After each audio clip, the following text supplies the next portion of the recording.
একটি চার্চের মধ্যে দুটো নানকে দেখা যায়।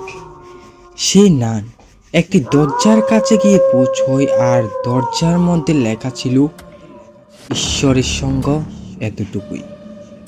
তাদের মধ্যে একটি নান একটি চাবি নিয়ে সে ঘরের মধ্যে প্রবেশ করে এবং কিছু সময়ের পর সেই রক্তাক্ত অবস্থায় বাইরে এসে তার হাত থেকে সে চাবি অন্য নানের হাতে তুলে দিয়ে বলে, তুমি জানো এবার কি করতে হবে।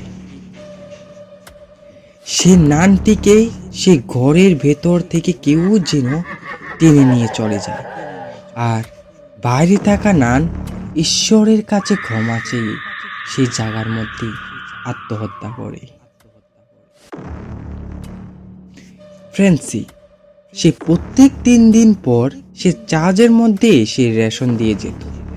সে আজ আসার পর দেখতে পায় একটি নান মৃত অবস্থায় ঝুড়ে আছে সেই দরজার পাশে।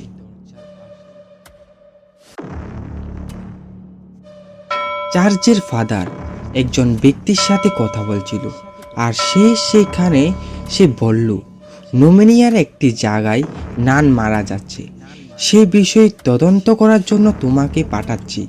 ঘটনাটি কি হলো সেটা তদন্ত করো। ফাদার আর সিস্টার মেরি দুইজনে চলেছে সে চার্চের উদ্দেশ্যে। সেখানে গিয়ে তারা সে দরজার সামনে এসে পৌঁছয়, আর ফাদার লক্ষ্য করে যে সেখানে রক্ত এখনো আছে, যা কিনা এখনো তাজা।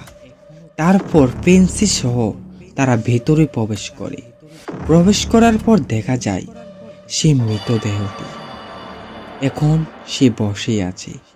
পেন্সি তাকে ঘুমিয়ে দিয়েছিল, কিন্তু কি করে বসলো সেটা ফেন্সিও বলতে পারছে না। মৃতদেহটির কাছে যেতে লক্ষ্য করল যে তার হাতে একটি চাবি। সে চাবিটি ফাদার নিজের কাছে রেখে দেয় এবং সে নানটিকে সমাধি দিয়ে দেয়। ফাদার ও মেরি যখন সে চার্চে ভিতর প্রবেশ করে, তখন দেখা যায় একটি নান সামনেই বসে আছে, আর চেহারা কোনো মতেই দেখা যাচ্ছে না। সে নান তাদেরকে অন্যরকম একটি আওয়াজের মাধ্যমে তাদেরকে বলল, এখান থেকে চলে যাও, এখানে এই চার্চ এখন বন্ধ হয়ে যাবে, এখানে সবাই নান প্রার্থনা শুরু করবে,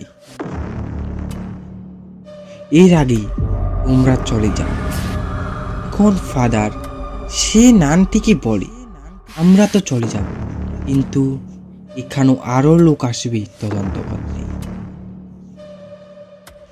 ফেন্সি ফাদার ও মেরিকে একটি থাকার ব্যবস্থা করে দেয়। ফাদার যখন ঘুমাচ্ছিল তখন রাত্রিবেলা ঘুম ভেঙে যায় ফাদারের। সে লক্ষ্য করে একটি ছায়া।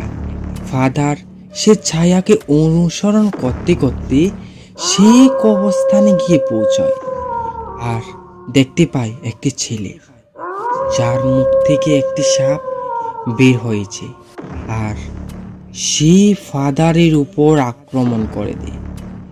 ফাদার একটি কাফেনের মধ্যে পড়ে যায়, আর সেখান থেকে তাকে জীবন্ত সমাধি দিয়ে দেওয়া হয়। ঠিক তখনই সিস্টার মেরি একটি ঘন্টার আওয়াজ শুনতে পায়। সে বাড়ি আসার সময় লক্ষ্য করে কিছু নান ছায়া, যারা কিনা আয়নার মধ্যে এসে সিস্টার মেরির উপর হামলা করবে।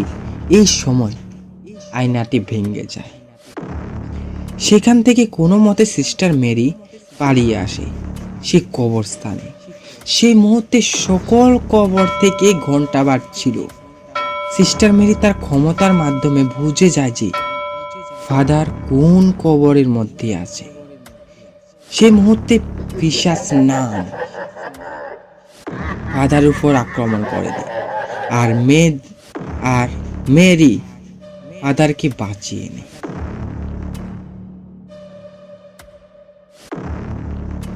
এরপর সিস্টার মেরি চলে যায় সিস্টার ওয়ানার কাছে। সিস্টার ওয়ানা তাকে সবকিছু জানায় যে পিশাচ একটি নানের রূপ ধারণ করে আছে আর সেটা এসেছে নরক থেকে। এখন সে চায় শক্তি বাড়াতে। সিস্টার ওয়ানা বলেছে সে শয়তানের সম্পর্কে হয়তো সে দরজার মধ্যে কোথায় আসে আর সম্পর্ক, যার কারণে সে নানগুলোও সেখানে মারা গিয়েছিল। সেই মুহূর্তে দেখা যায় অন্য একটি নান সেখানে উপস্থিত। সে এসে তাদের কথা থামিয়ে দিয়ে বলে সিস্টার ওয়ানাকে এবার যেতে হবে প্রার্থনা করার জন্য, আর সিস্টার মেরি এখান থেকে চলে যাও। এই কথা বলে সে নান সে ঘর থেকে চলে যায়। সিস্টার মেরি এখন ঘুমোতে যায়। হঠাৎ তার ঘুম থেকে সে উঠে যায় একটি নান ঘরে প্রার্থনা করছে। সেই মুহূর্তে তার কাছে যাবে, দেখা যায় অপর একটি নান গলায় দড়ি দিয়ে আত্মহত্যা করছে। তখন বুঝতে পারে সিস্টার মেরি যে এটা আসলে তার কল্পনা। সেই নান তাকে কল্পনার মাধ্যমে এইসব কিছু দেখাচ্ছে। সেই মুহূর্তে একটি দরজা খুলে যায়, আর দরজা দিয়ে যাওয়ার পর সে দেখতে পায় সেই দরজার মধ্যে লেখা ছিল ঈশ্বরের সঙ্গ এতটুকুই। সেখান থেকে একটি পিশাচ নান বের হয়ে আসে এবং তার উপর আঘাত করে। তখন সিস্টার ওয়ানা মেরিকে বাঁচায়, বলে শুধু প্রার্থনাই পারে আমাদেরকে রক্ষা করতে। সিস্টার মেরিও অন্যান্য নান মিলে প্রার্থনা শুরু করে দেয়, কিন্তু সে পিশাচ অন্যান্য নানগুলোদের উপর আঘাত করে এবং একে একে সবাইকে শেষ করে দেয়। সেই মুহূর্তে ফাদার চলে আসে। মেরি তাকে বলে আমরা সবাই প্রার্থনা করছি। তখন ফাদার বলে এখানে তো কেউ নেই। তখন মেরি পিছন ফিরে তাকাতেই দেখা যায় কিছুই নেই, সবকিছুই অন্ধকার হয়ে গেছে। এতক্ষণ এখানে যা কিছু ছিল এখন তার কোনো কিছুই নেই। সিস্টার মেরি ও ফাদার সঙ্গে ফ্যান্সি সবাই সেই ঘরের মধ্যে একটি বস্তু খুঁজছিল, যার মধ্যে রয়েছে যীশু খ্রিস্টের রক্ত, আর সেটাই পারে সেই পিশাচ নানকে শেষ করতে। আর সেটা পেয়ে যায়। দেখা যায় সমস্ত দিক থেকেই সব মৃত নানগুলো তাদেরকে ঘেরাও করে রয়েছে। সবাই তাদের উপর আঘাত করতে ছুটে আসছে। ফাদার নানের বিরুদ্ধে এলেও কোনো কিছুই কাজ হচ্ছিল না। এদিকে ফেন্সি সেই পিশাচকে মারার চেষ্টা করে, কিন্তু ফাদারও চেষ্টা করলো, কিন্তু কিছুই হলো না। সে পিশাচ ফেন্সি ও ফাদারকে মেরে ফেলে। কোন সিস্টার মেরি তার সঙ্গে লড়াই করার চেষ্টা করে এবং তার মুখের ভেতর ভরে নেয় যীশু খ্রিস্টের সে রক্ত। আর যে মুহূর্তে পিশাচ নান তাকে মারবে, সেই মুহূর্তে সিস্টার মেরি তার মুখ থেকে সেই রক্তগুলো বের করে দেয়, আর সেইগুলো পরে সেই পিশাচ নানের উপর। এই ক্ষেত্রে সেই নরকের দুয়ার আবার খুলে যায়, যেটা কিনা পিশাচ নানকে সে নরকের মধ্যে টেনে নিয়ে যায়। এখানে গল্পের সমাপ্তি। আশা করি আমাদের ভিডিও তোমাদের কাছে ভালো লাগবে। যদি ভালো লাগে অবশ্যই আমাদের চ্যানেলটাকে সাবস্ক্রাইব করে নেবে।